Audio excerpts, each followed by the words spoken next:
जय श्री राधे दोस्तों, केपी की वाणी चैनल में आपका स्वागत है। रोजाना राशिफल से संबंधित सभी प्रकार की जानकारी पाने के लिए हमारे चैनल केपी की वाणी को जरूर सब्सक्राइब करें। दोस्तों, आपको बताना चाहूंगा कि अब आप केपी की वाणी से शादी की कुंडली भी बनवा सकते हैं। इसमें आपको आपकी शादी कब होगी, कहाँ होगी, कैसे होगी, किससे होगी, किस दिशा में होगी, किस नाम से हो सकती है, किस राशि से करनी चाहिए, जीवन साथी का रंग रूप स्वरूप स्वभाव कैसा होगा, ससुराल के लोग कैसे होंगे, ससुराल में आपका जीवन कैसे गुजरेगा, ससुराल में घर कैसा होगा, पति क्या कर रहा होगा, क्या वह सरकारी नौकरी में होगा या प्राइवेट जॉब में होगा, इन तमाम तरह की जानकारी आपको कुंडली बनाकर दी जाएगी। साथ ही आपको कुंडली से यह भी जानकारी दी जाएगी कि आपके लव मैरिज की संभावना कितनी अधिक है। ऐसा देखा जाता है कि मंगल राहु मंगल केतु के युति बनने पर लव मैरिज की संभावना बढ़ जाती है। तो अगर इस तरह का संयोग आपकी कुंडली में होगा तो आपको पूरी जानकारी दी जाएगी। वहीं किसी प्रकार के दोष लगने पर उसके उपाय भी बताए जाएंगे और यह उपाय बेहद ही सरल बताए जाते हैं। इसके लिए आप 8521835670 पर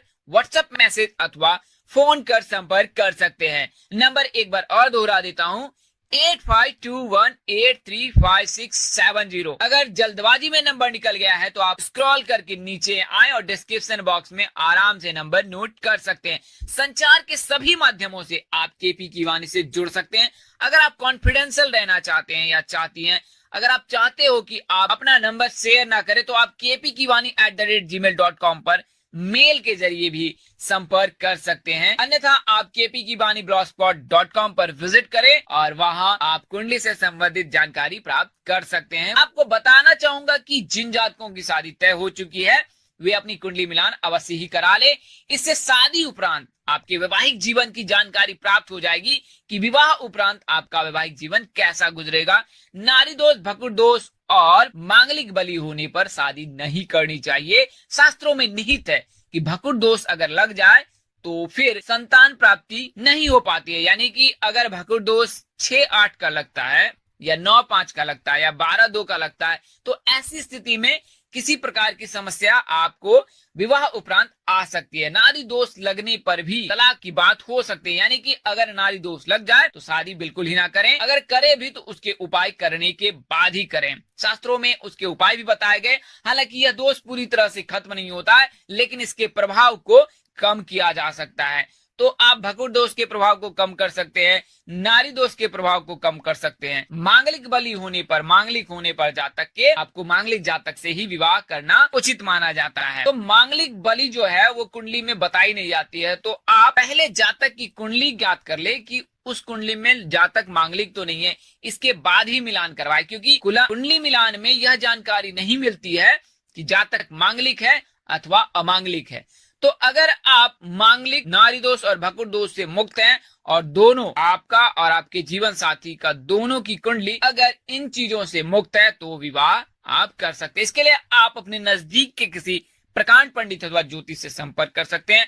अन्यथा केपी की वाणी से संपर्क कर आप कुंडली मिलान करवा सकते हैं, कुंडली बनवा सकते हैं। इसके लिए मामूली फीस ली जाती है। दोस्तों, आज की वीडियो में मैं आपको उन नामों के बारे में बताने जा रहा हूं जिनकी शादी 20 नवंबर के दिन निश्चित ही हो जाएगी। आइए इसके बारे में पूरी जानकारी प्राप्त कर लेते हैं। आगे बढ़ने से पहले उन जातकों को बताना चाहता हूं कि जिनकी शादी में देर हो रही है, उनकी शादी में देर होने की क्या वजह हो सकती है और उसके निवारण क्या है। तो कई प्रकार से ज्योतिष गणना की जाती है जिसमें यह बताया जाता है कि शादी में बाधा क्यों आ रही है। तो अगर सप्तम भाव में बुध और शुक्र की युति लग जाती है तो ऐसी स्थिति में क्या होता है कि शादी देर से होती है या आधी अवस्था में होती है। यानी कि अगर 30 से 35 साल के बीच में अगर आपकी आयु है तो 35 साल या उसके बाद भी शादी हो सकती है। ऐसा तब होता है जब बुध और शुक्र की युति लग रहा हो सप्तम भाव में। इसके अलावा द्वादश भाव में अगर गुरु उपस्थित है या उसकी दृष्टि है तो अध्यात्मता के चलते भी जो है व्यक्ति की शादी में देर होती है। इसके अलावा अगर जातक की कुंडली में चतुर्थ भाव में, सप्तम भाव में, अष्टम भाव में, द्वादश भाव में मंगल का योग बन रहा है,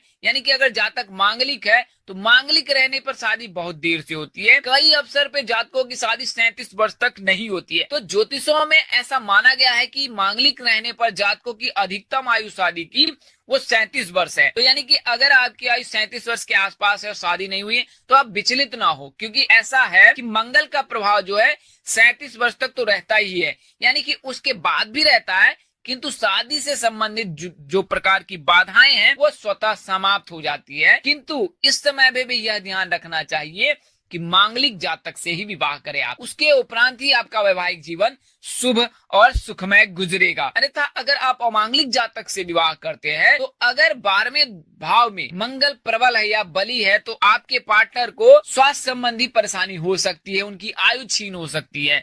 तो इस चीज का अवश्य ही ध्यान रखें और उसके उपरांत ही आप विवाह करें। इसके अलावा अगर लग्न में और सप्तम भाव में राहु केतु या केतु राहु बैठा है या उपस्थित है और इनके बीच में सभी ग्रह उपस्थित है तो ऐसी स्थिति में काल सर्प दोष लग जाता है। सभी देशों में यही माना गया है कि शादी में देर होगी। तो काल सर्प दोष लगने पर ऐसा माना जाता है कि त्र्यंबकेश्वर में या नासिक में आप शिव मंत्र का जाप करवाए या पूजा करवाए तो काल सर्प दोष दूर होता है। इसके अलावा अपने स्थानीय पंडित से भी महामृत्युंजय मंत्र का जाप करवा सकते हैं। दोस्तों इसके अलावा जो है कि अगर शनि केतु उपस्थित है कुंडली में तो विवाह में देर होती है। शनि के रहने पर घर परिवार में जान पहचान के किसी सदस्य द्वारा शादी में बाधा आती है। वहीं केतु के रहने पर गुप्त शत्रु के चलते शादी में बाधा आती है। अगर शनि है तो आपको करना कुछ विशेष नहीं है, आपको शिव जी की पूजा करनी। वहीं केतु के रहने पर भी आपको शिव जी की पूजा करनी, भगवान विष्णु जी की पूजा करनी, कुश डालकर रोजाना स्नान करना है, हल्दी डालकर आपको रोजाना स्नान करना है।